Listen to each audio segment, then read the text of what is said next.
नमस्कार दोस्तों, मैं भुवनेश्वर ब्लेसिंग टीम से रूमा जन्नत सरे और सैमुअल शेम द्वारा लिखित किताब the Buddha's wife the path of awakening together के 28वें अध्याय की शुरुआत करती हूँ। इस अध्याय की शुरुआत होती है प्रजापति जी के नियमित और समर्पित अभ्यास से, जो वो सीखी बुद्ध के शिक्षण से और बहुत ही दिल से अपनाती हैं इस शिक्षण को।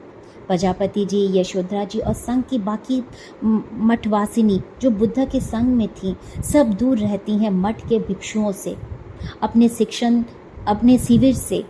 मठ में पुरुष मठवासी और महिला मठवासी में बहुत ही कम संपर्क होता था, और जब बुद्ध अपना शिक्षण किया करते थे, अपना ज्ञान दिया करते थे, वे सारे एक गुट बना के एक जगह बैठती थीं और सुनती थीं। चन्ना सभी को छोड़ के महल में वापस चले जाते हैं अपने पत्नी और बच्चे के पास। समय के साथ प्रजापति जी अपने दयालु स्वभाव से एक मानवीय बुजुर्ग हो गई थीं। उनमें करुणा बहुत ही था। सबके सार्वजनिक सभा में वो अपना बुद्धिमानी धर्म के बारे में बताती थीं। बहुत सारी महिलाएं भिक्षु बन चुकी थीं। उनके संग में जुड़ना चाहती थी, बुद्ध के धर्म को अपनाना चाहती थी। बहुत अच्छे से ध्यान किया करती थी और एक दूसरे पे ध्यान भी रखा करती थी। बहुत सारी महिलाएं जो जुड़ती थी बुद्ध के धर्म के साथ, संघ के साथ, वे उन सब की मनोस्थिति कभी ठीक भी नहीं हुआ करती थी, क्योंकि वो बहुत सब पीड़ा में थी, बहुत कठिनाई में हुआ करती थी, और उनका कभी कभी घर भी नहीं हुआ करता था, कोई रहने के स्थान भी नहीं रहता था। यशोधरा जी सब की कहानी सुनती थी और वे सब में अपने आप को देखती थीं और याद करती थीं कि कैसे प्रजापति जी ने उन्हें अपने पास बुलाती थीं, उनके पास आती थीं और उन्हें बहुत ही ध्यान से समझाती थीं, समझती थीं, और उन्हें उनकी सोच का विस्तार किया करती थीं। एक पवित्र सभा में एक करुणा के साथ, दया के साथ, और एक संबोध करती थी एक सहज मार्ग में। ये सब सुन के और आगे बढ़ती थी। एक समुदाय बनाया उन्होंने, और सारी महिलाएं उसमें जुड़ना चाहती थीं और जुड़ते जा रही थीं। बुद्ध के शिक्षण को अपनाना चाहती थीं, और हम बहुत ही मुमकिन कोशिश करती थीं सब उनके साथ जुड़ने के लिए। सब अपने परिवारों से, अपने पतियों से इस आध्यात्मिक जीवन को अपनाने के लिए आज्ञा लेती थीं, अनुमति लेती थीं। लेकिन यशोधरा जी अभी भी अपने आप को रोकती थी बुद्ध के शिक्षण को अपनाने से। यशोधरा जी को बहुत ही बेआराम लगता था जब वो देखती थी कि बुद्ध एक उसी स्थान पे, एक ऊंची स्थान पे बैठ के वो सभा लिया करते थे और अपना शिक्षण दिया करते थे, सभी से ऊपर बैठा करते थे। एक जागरूक होते हुए भी बुद्ध नीचे नहीं बैठते थे, बाकियों की तरह जागरूक होते हुए भी, जैसे हम यानी सारी महिलाएं बैठती थीं। बुद्ध के शिक्षण के अतिरिक्त यशोधरा जी और प्रजापति जी दोनों मिलकर सारी महिलाओं के साथ हर किसी को अपना शिक्षण दिया करती थी, सभा किया करती थी, और ये सभा में ध्यान का अभ्यास कराया जाता था। एक केंद्र हुआ करता था ज्ञान का। महल की सारी महिलाओं को बताया जाता था कैसे खुद को संभालें, उस पके हुए क्षण में कैसे ध्यान करें, ध्यान का अभ्यास किया करें, और ये मदद होता था एक दूसरे के लिए, अपनी राह को आगे साझा चलाने के लिए। सब मिलके उस राह पे चलती थीं जो उन्होंने संभाला था एक दूसरे के साथ रहकर। सब मिलके इस शिक्षण को, अपने ज्ञान को आगे बढ़ाती थीं, जुड़ती थीं महिलाओं से, और ये ज्ञान जुड़ता जा रहा था घर घर में, और ये एक घेरा का एक विस्तार कर रहा था एक सभा का। यशोधरा जी और बाकी सब मिलके आगे बढ़ रही थी आसपास के गांव में, शहरों में।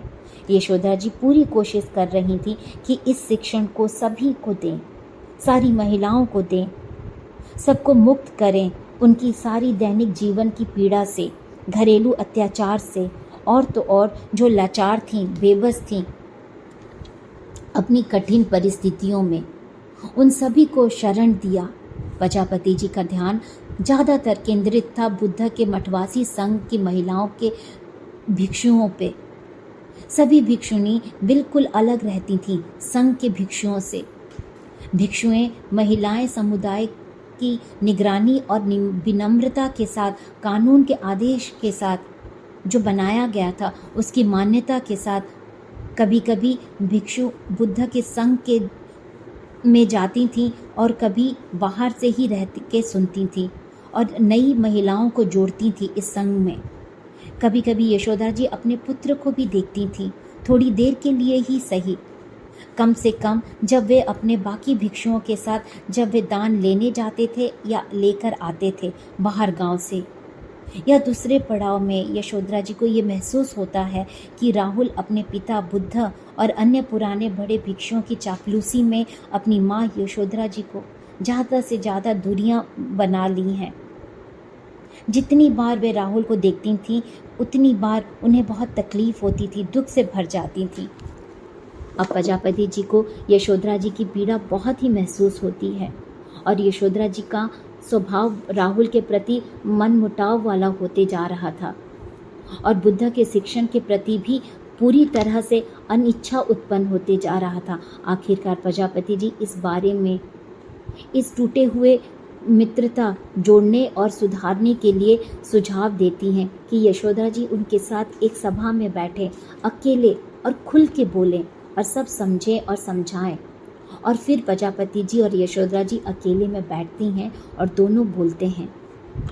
प्रजापति जी पहले पूछती हैं, क्यों ये आपके लिए संभव नहीं है पूरी तरह से जागरूकता की मार्ग पे राह पे चलना, राह को अपनाना और अभ्यास करना। यशोधरा जी कहती हैं, प्रियजन, आपका और मेरा रिश्ता बिल्कुल अलग है। जब बुद्ध सिद्धार्थ थे, आप उनकी माँ हैं और कुछ भी हो आप उनसे हमेशा प्यार ही करेंगी, लेकिन मैं उनकी पत्नी हूँ।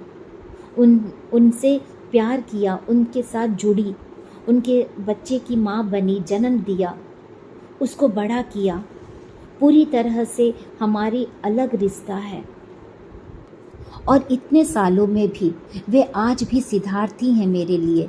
मैं सिद्धार्थ को कभी भी माफ़ नहीं कर पाऊंगी पूरी तरह से, जो सिद्धार्थ ने किया, जो कुछ भी हुआ उनके लिए। यशोधरा जी प्रजापति जी की शक्ति को महसूस कर रही थी और कहती हैं, दया करके ये देखिए, कृपा कीजिए, मैं अब अकेले अपने बेटे के साथ अब भी अकेले नहीं बैठ सकूंगी। प्रजापति जी चौंक जाती हैं इस कड़वे शब्द को सुन के और कहती हैं, मुझे पता है, लेकिन बुद्ध ने पहले ही बता चुका था इस पकड़ के बारे में और उसके लिए मार्ग भी बताया और दिखाया है।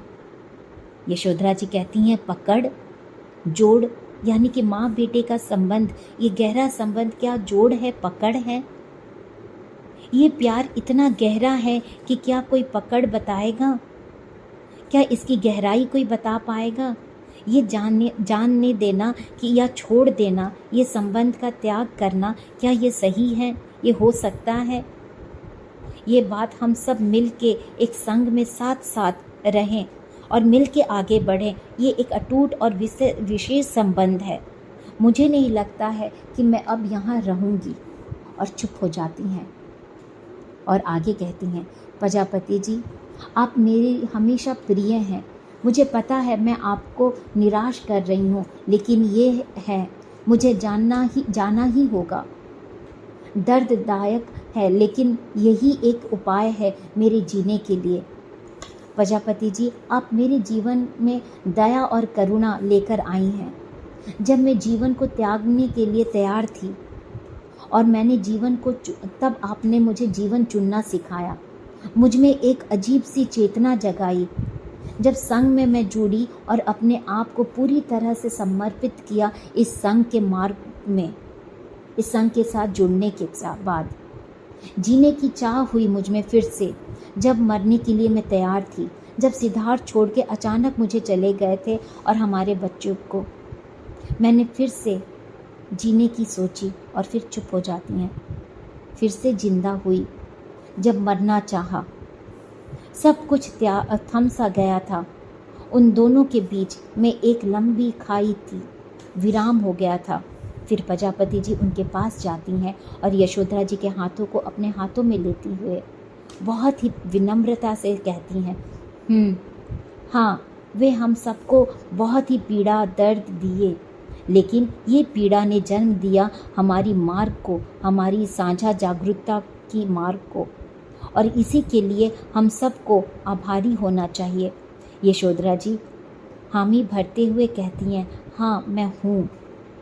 मैं पूरी तरह गहराई के साथ ये महसूस करती हूँ कि बुद्ध अकेले खुद यहाँ पे इस मार्ग पे होते तो नहीं चल पाते, लेकिन उन्होंने मेरे लिए ये मार्ग बनाया और मैं यही कभी नहीं छोड़ूंगी, यही साझा राह चलती रहूंगी, मैं अभी के लिए रहूंगी।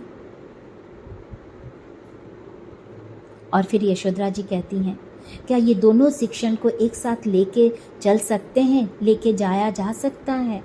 यशोधरा जी फिर कहती हैं, ऐसा नहीं लगता, और एक शरारत सी मुस्कान देते हुए कहती हैं, हाँ, बुद्ध के खुद के शब्द को उपयोग करने में फिर से उत्पन्न हो जाएगा दर्द दुख। यशोधरा जी की बातों से प्रजापति जी कुड़कुड़ाती हैं और अपने सिर को हिलाते हुए और उनके हाथों को अपने हाथों में लेते हुए उसे सुहराते हुए कहती हैं, हाँ, मैं आपको समझ सकती हूँ प्रिय। भोर की पहली किरण उस उपवन में पड़ती है और यशोधरा जी कहती हैं, उनके और प्रजापति जी के अंदर बहुत सी बातें हैं जो प्रजापति जी निकाल दी हैं, लेकिन यशोधरा जी के अंदर आज भी है, और यही कारण हुआ वे दोनों के बीच में अंतर, दूरियां आने का। लेकिन फिर भी वे दोनों एक साथ रहती थीं, काम करती थीं, सारी महिलाओं की यात्रा में साथ देती थीं, उनकी मदद करती थीं, उनके बुद्ध के राह पे उनको जोड़ती थी। यशोधरा जी और प्रजापति जी अपनी आध्यात्मिक ज्ञान और उसी अभ्यास को एक दूसरे के साथ साझा किया करती थी। अपने सारे संघ के भिक्षुओं को और भिक्षुणियों को एक साथ लेके चलती थीं, बुद्ध के शिक्षण को सिखाती थीं, उन्हें अभ्यास किया करती थीं, सभी को लेके जोड़ के आगे बढ़ती थीं। उनकी बुद्धिमत्ता और आध्यात्मिक ज्ञान का विस्तार होते चला जा रहा था। प्रजापति जी अपने पूरे निष्ठा और दृढ़ता के साथ बुद्ध के शिक्षण को सराहा, समझा और समझाया, सभी को और सारी कठिनाइयों को अपनाया बाकियों की तरह, और फिर प्रजापति जी बन गई एक प्रबोध व्यक्ति, एक अनमोल महाप्रजापति जी। प्रजापति जी अपने दयालुता, स्नेह, ज्ञान, धर्म के शिक्षण के लिए काफ़ी जानी जाती थी, और ये एक महत्वपूर्ण मार्ग हुआ बुद्ध के शिक्षण दूसरों को समझाने में, उनके अस्तित्व को बनाने में, पुरुष और महिलाओं दोनों के लिए बुद्ध के शिक्षण महत्वपूर्ण थे। महिलाओं के अस्तित्व को उन्होंने आध्यात्मिक राह और समाज, हर चीज़ को काफ़ी मान मिलने लगा, लेकिन इस सब के बावजूद महिलाओं की आध्यात्मिक मार्ग के राह में काफ़ी सकेत और अलग नियम ही थे जो कठिन भी थे अपनाने में। यशोधरा जी चुप और रुक जाती हैं और फिर कहती हैं, हमारी इस कठिनाई यात्रा, आध्यात्मिक यात्रा में अपनी आज़ादी है, अपनी प्रतिज्ञा है, और अभ्यास एक जागरूकता की अपनी ताकत देता है, और उनके संग में ये सब कुछ है, और ये संग आगे बढ़ेगी एक साथ मिलके। प्रजापति जी देखती हैं यशोधरा जी के चेहरे पे सूरज की पहली किरण पड़ती है और कहती हैं, चलिए हम सब मिलके सुबह की मंत्र को बोलें ताकि महाप्रजापति जी सुने उसको। हम सब रक्षक हैं जिन्हें हमारी रक्षा चाहिए, हम मार्गदर्शक हैं जिन्हें हमारी राह चाहिए, एक नाव, एक बेड़ा, एक पुल है जिन्हें पानी के सैलाब से पार लगाना है, शायद एक दीपक हैं अंधियारे को हटाने के,